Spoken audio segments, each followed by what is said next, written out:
ఏదో ఒక విషయంలో కుటుంబ సభ్యుల్లో ఎవరో ఒకరు అమ్మాయిలు కానీ అబ్బాయిలు కానీ కుటుంబ పెద్ద కానీ ఎవరు కానీ ఏదో ఒక సందర్భంలో ఎక్కడనో ఒక దగ్గర కొంతమంది వల్ల దూషించబడతా ఉన్నారు, బాధింపబడతా ఉన్నారు. సో దానికి మీరు డిప్రెషన్లోకి వెళ్లకుండా సమాజంలో ఎవరో ఏదో మాట్లాడినారు అని మీరు అనవసరంగా బాధపడకుండా ధైర్యంగా ఉండండి.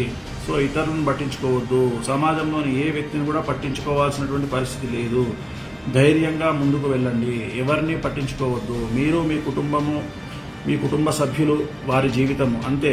సో మీ ఆదాయము ఎవరిని మోసం చేయకుండా డబ్బు సంపాదించి జీవితంలో మంచి ఆనందకరమైనటువంటి జీవితాన్ని అనుభవించడానికి ముందుకు వెళ్ళండి, అంతే తప్ప ఇతరులను పట్టించుకోవద్దు. ఇతరులు వేసే రాళ్లను, ఇతరులు మాట్లాడే మాటలను, ఇతరులు చేసే విమర్శలను పట్టించుకోకండి.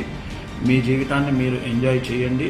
ఆ తిరుమల వెంకటేశ్వర స్వామి వారి కలియుగ దైవమైనటువంటి వెంకటేశ్వర స్వామి వారి అనుగ్రహం మీపై ఎల్లప్పుడూ ఉండాలని, సంవత్సరం కూడా మీరు ఆయుర ఆరోగ్య అష్ట ఐశ్వర్యాలతో ఆనందంగా మీ జీవితాన్ని గడపాలని మనస్ఫూర్తిగా కోరుకుంటూ ఓం నమో వెంకటేశాయ.